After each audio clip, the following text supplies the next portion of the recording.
class. Today we are going to discuss about promoters, initiation, elongation and termination process of transcription.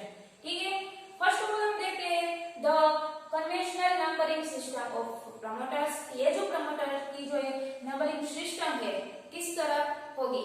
ठीक है, हमने ये जो transcription में डिस्कस किया था कि जो प्रमोटर होते हैं, ठीक है, वो स्टार्ट साइज में प्रेजेंट होते हैं, लेकिन हमें जो डीएनए से एमआरएनए बनाना है तो डीएनए में डबल स्ट्रैंडेड होते हैं, ये आप सब जानते हैं, और एमआरएनए में सिंगल स्ट्रैंड होता है. तो क्या होता है, कोई डीएनए में डबल स्ट्रैंड में से कोई एक ही स्ट्रैंड यूज होगा. ठीक है, तो हम एक को कॉपी करके उसके जो भी जो ट्रांसक्रिप्शन प्रोसेस होती है, ठीक है, उसका कॉपी, उसका मैसेज जो कॉपी करके जो दूसरा स्ट्रैंड कॉपी करता है, कोड करता है उसे, इसलिए एक स्ट्रैंड को हम टेम्पलेट कहते हैं और दूसरे स्ट्रैंड को हम कोडिंग स्ट्रैंड कहते हैं. ठीक है, ये बात क्लियर हो गई. अब हम ये सब जानते हैं जो प्रमोटर होते हैं, ये जो ट्रांसक्रिप्शन की प्रोसेस होती है वो जो स्टार्ट साइट होती है, ठीक है, वहां पर एक प्रेजेंट होते हैं, इसलिए उसे हम अपस्ट्रीम साइट भी कहते हैं. ठीक है, अब प्रमोटर की बात करें, ये जो फिगर है, ठीक है, ये प्रमोटर की है.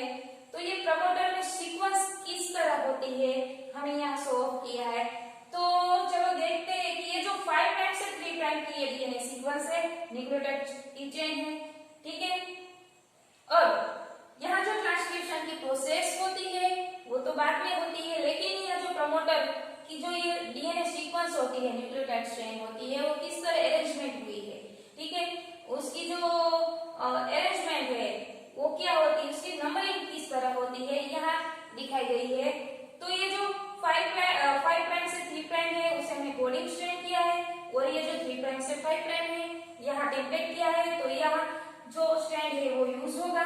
ठीक है, टेम्पलेट, क्योंकि वो टेम्पलेट से ही हमें कॉपी करनी है. ठीक है, ये बात क्लियर होगी. अब क्या होता है, यहाँ देखिए जो -35 सीक्वेंस है.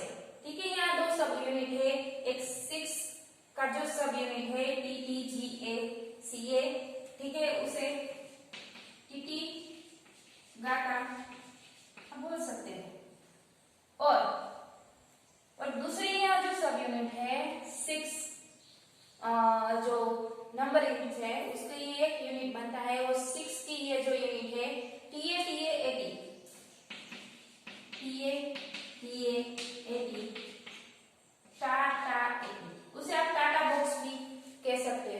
ठीक है, ये जो ऊपर स्ट्रैंड है, ठीक है, उसकी बात हो गई.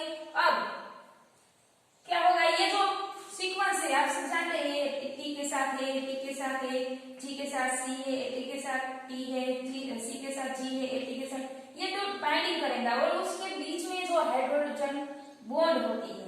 ठीक है, ये जो हाइड्रोजन बॉन्ड होती है क्या होता है, फिर ये जो पॉलीमरेज एंजाइम होता है उसके साथ, प्रमोटर के साथ ये पॉलीमरेज एंजाइम जुड़ जाता है. ठीक है, वो क्या करता है, ये इस चेन को वो जो हेलिकल जो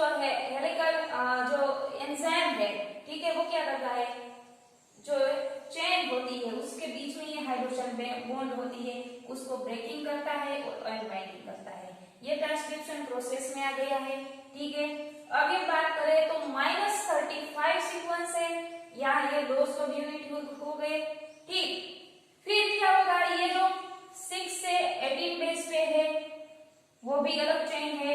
ठीक है, ये जो न्यूक्लियोटाइड है, ठीक है, यहाँ भी है, और यहाँ -10 सीक्वेंस है. ठीक है, यहाँ -10 सीक्वेंस मीन्स -10 न्यूक्लियोटाइड जो चेन है वो यहाँ प्रेजेंट है. यहाँ -35 सीक्वेंस है. ठीक है, जो -35 से -10 तक ये जो चेन है उसे प्रोमोटर रीजन कहते हैं. ठीक है, ये बात क्लियर हो गई. अब ये क्या होगा, ये जो प्रोमोटर रीजन है, ठीक है, उस पर कैसे सीक्वेंस है जो माइनस है. ठीक है, ये जो माइनस है वो क्या है, सब ये जो माइनस सीक्वेंस यहाँ जुड़ गया तो क्या होगा, ये जो most of the promoter region is label with negative number.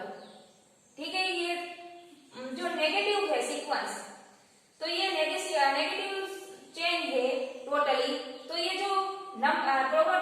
होगा वो टोटली नेगेटिव हो जाएगा, ठीक है, नेगेटिव नंबर उसमें लेबल हो जाएंगे। अगर यहाँ जो पॉजिटिव होता, ठीक है, यहाँ अगर जो पॉजिटिव होता तो ये जो प्रमोटर रीजन है वो पॉजिटिव हो जाता, लेकिन यहाँ नेगेटिव है तो प्रमोटर रीजन पूरी का पूरा लेबल होगा। वो कैसे होगा, नेगेटिव नंबर से लेबल होगा। अब बात करें तो यहां से आता है यहां तक। अब ये जो प्लस है ये प्लस क्यों है, ए और टी, क्योंकि यहां से ये जो ट्रांसक्रिप्शन की प्रोसेस स्टार्ट होती है, ठीक है, ये जो ट्रांसक्रिप्शन की प्रोसेस यहां से स्टार्ट होती है। तो फिर ये जो basis to the right are number in a positive direction, तो हमने यहाँ लिखा है कि यहां से स्टार्ट होती है, ठीक है,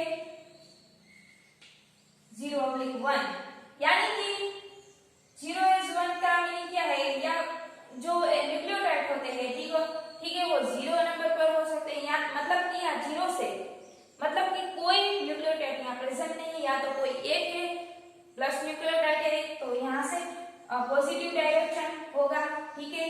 यहाँ पॉजिटिव डायरेक्शन के लिए हम यहाँ 1 लिखा। यहाँ से ट्रांसक्रिप्शन की प्रोसेस होती है, आरएनए ट्रांसक्रिप्शन 5 प्राइम से 3 प्राइम तक, ठीक है, ये बात क्लियर हो गई। अब क्या होता है, ये जो स्टार्ट साइज है कि तो basis proceeding the start size are number in a negative direction, there is no base number। यहां से यहां तक ये जो नेगेटिव डायरेक्शन की, ठीक है, यहां तक तो नेगेटिव डायरेक्शन है, यहां से तक ये खत्म होती है, तो यहाँ कोई पॉजिटिव नंबर नहीं है, मतलब कि यहाँ से जो ट्रांसक्रिप्शन की प्रोसेस होगी वो स्टार्ट होगी, और यहाँ से जो होगी वो पॉजिटिव। मान लीजिए यहाँ 10 न्यूक्लियोटाइड है, ठीक है, 28 है, ऐसे न्यूक्लियोटाइड हो तो ये पॉजिटिव डायरेक्शन में हो गए, और यहाँ तक ये जो -10 जो सीक्वेंस है न्यूक्लियोटाइड है वो क्या है, अपस्ट्रीम में है, ठीक है, जो ट्रांसक्रिप्शन प्रोसेस में है, लेकिन अपस्ट्रीम में है जो नेगेटिव स्ट्रैंड है, और यहाँ जो पॉजिटिव होगी वो भी क्या होगी, ट्रांसक्रिप्शन की प्रोसेस होगी, बट डाउनस्ट्रीम में होगी, ठीक है। तो यहाँ हम ऐसे लिख सकते हैं, ये प्लस जो पॉजिटिव डायरेक्शन है, तो यहाँ क्या होगी, उसे डाउनस्ट्रीम कहते हैं।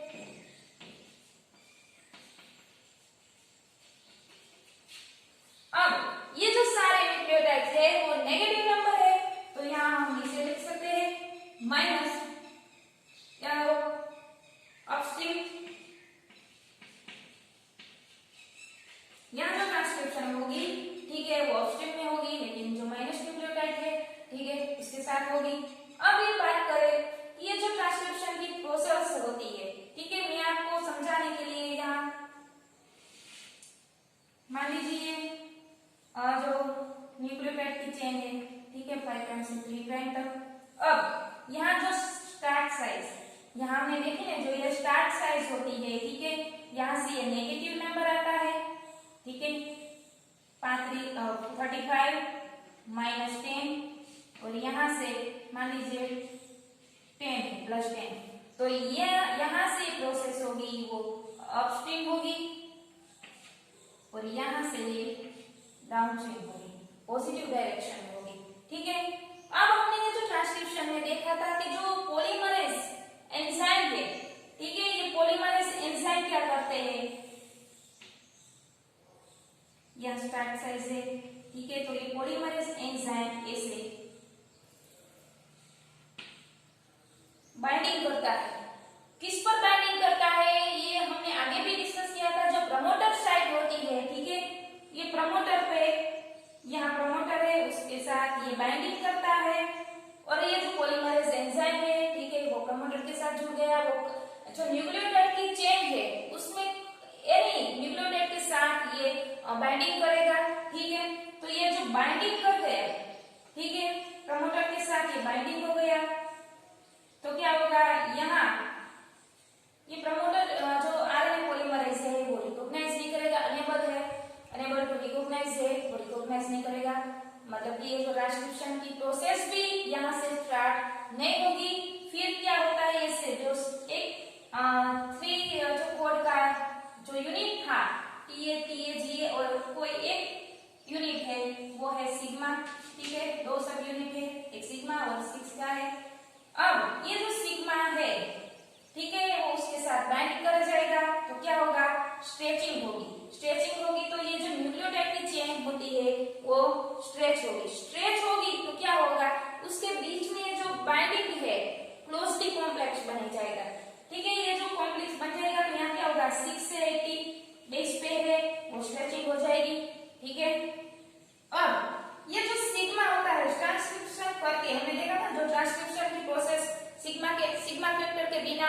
निकलती, तो ये सिग्मा क्या होगा, धक्का कमांड देके ये निकल जाता है।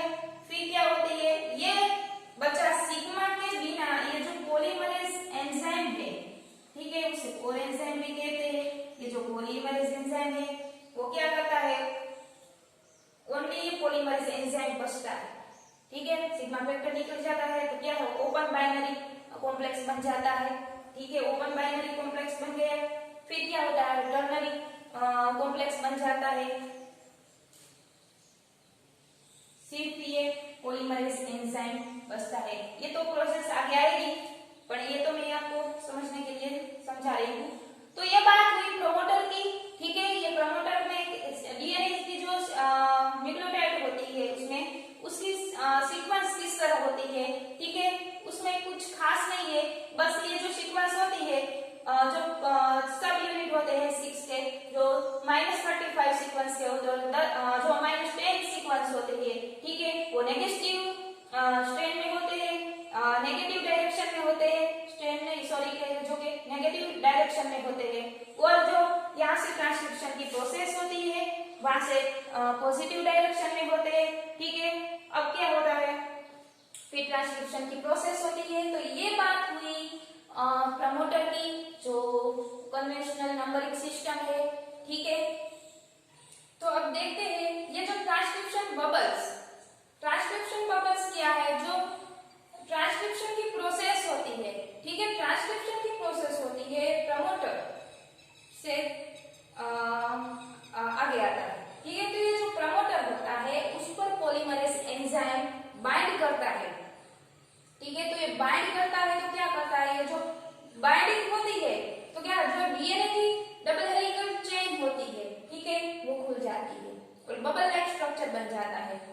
तो यहाँ देखिए ये जो डीएनए की स्ट्रैंड है, ठीक है, अब ये जो बाइंडिंग हुई, ठीक है, ये बाइंडिंग हुई तो क्या हुआ, ये जो डीएनए का स्ट्रक्चर है वो खुल गया और बबल लाइक स्ट्रक्चर बन गया, ठीक है। अब ये बबल लाइक स्ट्रक्चर बन गया, अब इसमें ट्रांसक्रिप्शन की प्रोसेस कैसे होती है, तो हम यहाँ देखते हैं, ये जो आगे देखा गया जो सिग्मा फैक्टर है वो धक्का देके ट्रांसक्रिप्शन की प्रोसेस आगे बढ़ाता है। ये ट्रांसक्रिप्शन की प्रोसेस आगे बढ़ी, ठीक है। फिर क्या होगा, ये जो ट्रांसक्रिप्शन हो रहा है, फिर ये जो उसमें ये ट्रांसक्रिप्शन हो रहा है किसकी वजह से हो रहा है, ये जो पॉलीमरेज एंजाइम है, ठीक है, आरएनए पर प्रेजेंट है, और क्या करेगा, बबल लाइक स्ट्रक्चर ऐसे बनाता जाएगा और ट्रांसक्रिप्शन की प्रोसेस होती जाएगी।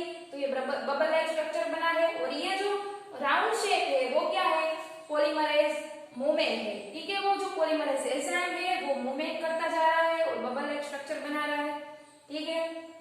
अब हमें ये पता है कि जो ट्रांसक्रिप्शन की प्रोसेस होती है उसमें कोई एक ही स्ट्रैंड उसमें पार्टिसिपेट करेगा, क्योंकि हमें एमआरएनए बनाना है, आरएनए होता है उसमें सिंगल स्ट्रैंडेड होता है, इसलिए कोई एक ही स्ट्रैंड यूज होगा, दूसरा नहीं होगा। तो ये कोडिंग स्ट्रैंड है, ठीक है, उसमें ये प्रोसेस फिर कभी होगी, क्योंकि उसमें कोडिंग करेगा, ठीक है, ये उसमें जो रीड करके उसकी कॉपी को रीड करके कोड करेगा, तो ये कोडिंग स्ट्रैंड है। यहाँ टेम्पलेट है, उसकी हमें ये टेम्पलेट स्ट्रैंड में से हमें कॉपी करनी है और फिर हमें आरएनए बनाना है, ठीक है। ये बात क्लियर हो गई। अब बात करते हैं इस प्रोसेस की, तो क्या होता है, यहाँ तक डीएनए की डबल हेलिकल चेन है, फिर क्या होता है, ये जो डीएनए की डबल हेलिकल चेन होती है तो उसमें ये रिवाइंड होता है। ये रिवाइंड क्या है और अनवाइंड क्या है, ठीक है।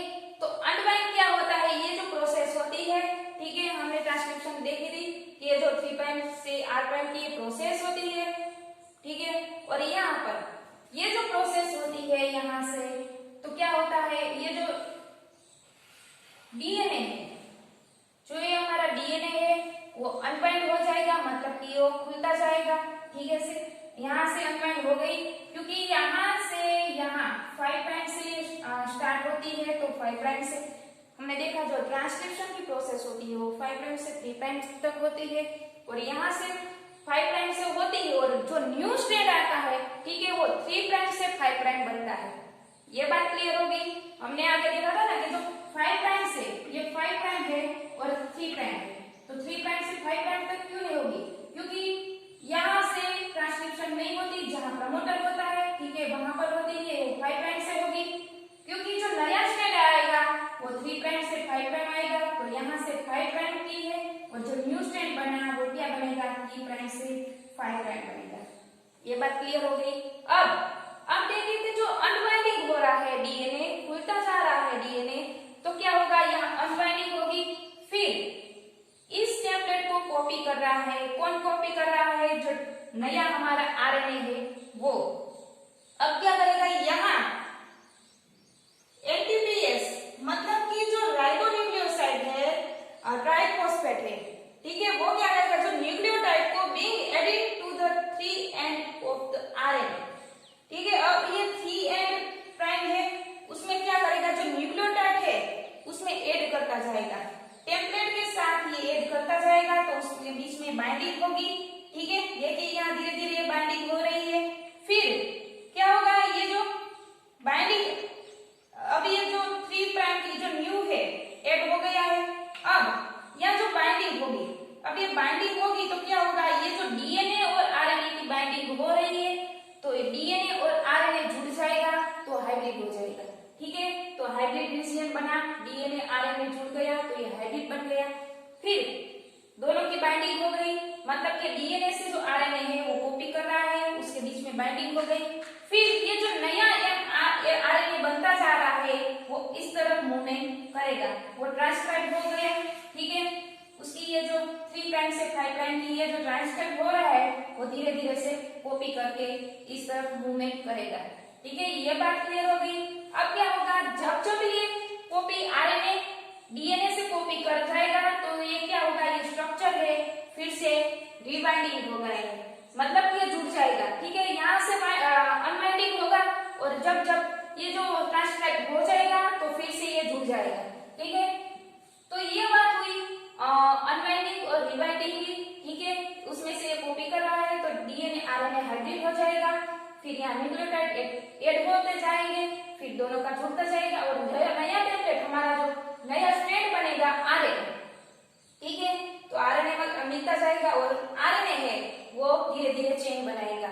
लेकिन ये जो प्रोसेस हो रही है उसमें से ये जब ये जो पॉलीमरेज है मूवमेंट करेगा, टर्मिनेशन साइड, यहाँ पर जो टर्मिनेशन साइड है लास्ट तक, ठीक है, यहाँ टर्मिनेशन साइड पर ये पहुंचेगा तो ये जो ट्रांसक्रिप्शन की प्रोसेस है वो स्टॉप हो जाएगी, क्योंकि यहाँ स्टॉप कोडिंग होती है। ये स्टॉप कोडिंग किसकी वजह से होती है, ठीक है, उसके बारे में अब देखते हैं। तो ये स्टॉप कोडिंग कैसे होती है, तो हमने आगे देखा था जो ट्रांसक्रिप्शन की प्रोसेस होती है, बबल्स बनता था, ठीक है, जो आरएनए और डीएनए जुड़ता था और हाइब्रिड बनता था।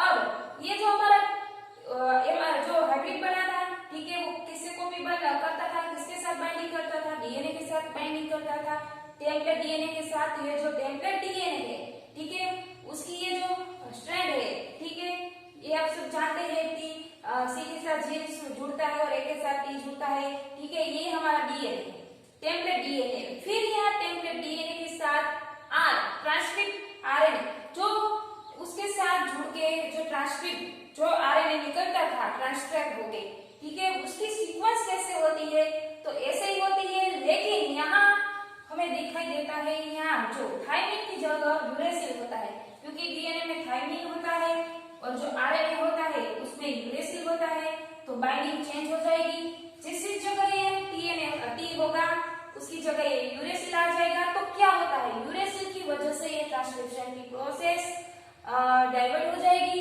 कैसे कि जैसे ये जो यूरेसिल यहाँ प्रेजेंट है और यहाँ जो टी है उसके जगह ये यू आ गया है, तो अब क्या होगा, ये जब ट्रांसक्रिप्शन की प्रोसेस होती है, दोनों जो डीएनए और आरएनए हाइब्रिड होते हैं, तो क्या होगा, जो डीएनए में तो ए था, ठीक है, ये डीएनए में ए है, उसके साथ अब आरएनए बाइंडिंग होगा। अब आरएनए जो बाइंडिंग होगा तो क्या होगा, उसमें थाइमिन की जगह यूरेसिल है, तो क्या होगा, एयू का बाइंडिंग होगा, ठीक है, तो एयू बाइंडिंग होगा तो क्या होगा, एयू जब बाइंडिंग होगा तो उसकी बाइंडिंग वीक होगी तो क्या होगा, जो ये ट्रांसक्रिप्शन की प्रोसेस है वो उस बाइंडिंग को ये टिक नहीं पाएगा, ठीक है, तो ये बाइंडिंग ब्रेक हो जाएगी। जब ये ए और यू जुड़ता है तो बाइंडिंग ब्रेक हो जाएगी, तो बाइंडिंग ब्रेक हो जाएगी तो ट्रांसक्रिप्शन की प्रोसेस नहीं होगी। तो जब ही ए और यू जुड़ता है तो ट्रांसक्रिप्शन की प्रोसेस जैसे स्टॉप होती है, तो क्या होगा, हमारा जो ये नया ऐसे डबल हेलिकल चेन थी, ठीक है। फॉर एग्जांपल हम बबल्स की बात करें, आपको समझने में आसानी होगी ऐसे। तो यहां से जो हमारा न्यू 3 प्राइम से 5 प्राइम का जो न्यू स्ट्रैंड था, ठीक है, आरएनए बनता था, ट्रांसक्राइब होके ये आरएनए इस तरह बनता जाता है, ठीक है। तो क्या होगा, ये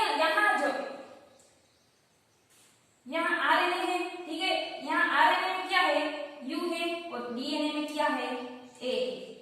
क्योंकि यहाँ आरएनए में थायमिन की जगह यूरेसिल होता है, तो जब इसके बीच में बाइंडिंग होती है, डीएनए और आरएनए दोनों जुड़ता है, तो आरएनए में यू होता है और डीएनए में ए होता है, तो उसकी बाइंडिंग जब बनती है तो बाइंडिंग वीकली होती है, तो यहाँ बाइंडिंग ब्रेक हो जाती है। तो क्या होगा, जब ये ए यू जुड़ेगा तब क्या करेगा, ये जो स्ट्रक्चर बना है वो कैसे करेगा, हेयरपिन लाइक स्ट्रक्चर बना देगा ऐसे, ठीक है। ये यू जुड़ेगा तो ट्रांसक्रिप्शन प्रोसेस स्टॉप हो जाएगी, जैसे तो स्टॉप हो जाएगी तो क्या होगा, ये हेयरपिन लाइक स्ट्रक्चर बना देगा, ठीक है। और हेयरपिन लाइक स्ट्रक्चर बनेगा तो उसकी जो न्यूक्लियोटाइड सीक्वेंस है, ठीक है, सी सी ए जी ऐसे हेयरपिन टाइप में जुड़ जाएंगे, ठीक है।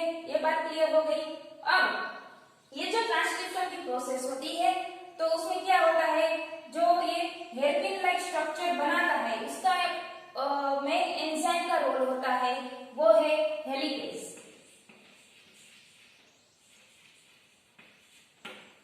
सो हेलिकेज क्या है, वो हेक्सामेरिक प्रोटीन है, ठीक है।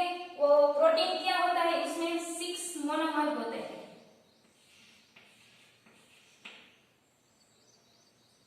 ऐसे। ये जो हेक्सामेरिक प्रोटीन है वो क्या करेगा, जब ये आरएनए और डीएनए जुड़ जाएगा तो क्या करेगा, ये प्रोटीन एंटर कर जाएगा, हेलिकेज एंजाइम है, ठीक है, वो क्या करेगा, इस आरएनए में बाइंडिंग करेगा और धीरे धीरे वो आगे निकलता जाएगा। और जब ये यहाँ बाइंडिंग होती है, ठीक है, एयू जीन पर, तो क्या होगा, वहां ब्रेकिंग आ जाता है और अनबाइंडिंग हो जाता है। तो क्या करेगा, ये जो प्रोसेस है उसकी स्टॉप हो जाएगी, तो क्या करेगा, ये जो हेलिकेज है प्रोसेस तो स्टॉप हो गई है, तो हेलिकेज क्या करेगा, इस टुकड़े को यहाँ से जब सिंथेसाइज हो रहा है तो इस टुकड़े को ऐसे बाहर निकालेगा, ठीक है। यहाँ जो न्यू सिंथेसाइज बनता था 3 प्राइम से 5 प्राइम तक, तो ये न्यू आरएनए को इस प्रोसेस से बाहर निकालेगा। कौन निकालेगा, हेलिकेज एंजाइम, ठीक है। अब ये निकालेगा और फिर वो रिलीज हो जाएगा, उसमें नहीं रहेगा, ठीक है। तो ये रूट साइड पर प्रोसेस होती है, रूट साइड मींस जो टर्मिनेटर साइड, ठीक है। रूट साइड क्यों कहते हैं उसे, आरयूटी, मतलब कि यहाँ रो फैक्टर है, रो फैक्टर कौन करेगा, मतलब कि हेलिकेज, ठीक है, ये रो फैक्टर है। रूट मींस रो यूटिलाइजेशन,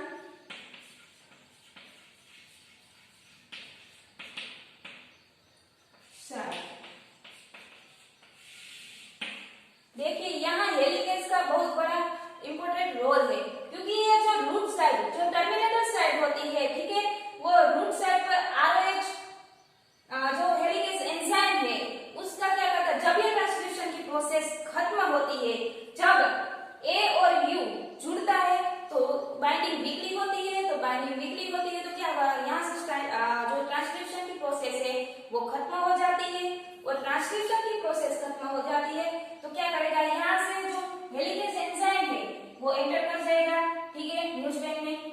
तो ये जो 5 प्राइम से 3 प्राइम का जो आरएनए है, न्यू स्ट्रैंड है, ठीक है, वो क्या करेगा, इस प्रोसेस से बाहर निकालेगा। हमने आगे डिस्कस किया था कि जब टर्मिनेटर साइड पर स्टॉप कोडन प्रेजेंट होता है, ये जो स्टॉप कोडन है, ठीक है, हेलिकेज है, तो ये जो स्टॉप कोडन प्रेजेंट होता है तो क्या होगा, सब अलग हो जाएगा, हमारा जो डीएनए है वो भी अलग हो जाएगा, पॉलीमर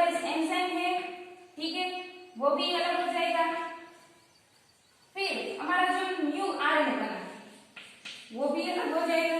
ठीक है, सब अलग हो जाते हैं क्योंकि यहाँ जो हेलिकेज है वो क्या करेगा, ऑलरेडी ये जो न्यू स्ट्रैंड बना उसको अलग कर दिया, प्रोसेसिंग खत्म हो गई तो क्या करेगा, ये चेन ऐसे ही फिर से रिबाइंडिंग हो जाएगा और फिर प्रोसेस जब खत्म हो गई है तो पॉलीमरेज एंजाइम भी अलग हो जाएगा। ठीक है, यहाँ सब ट्रांसक्रिप्शन की प्रोसेस खत्म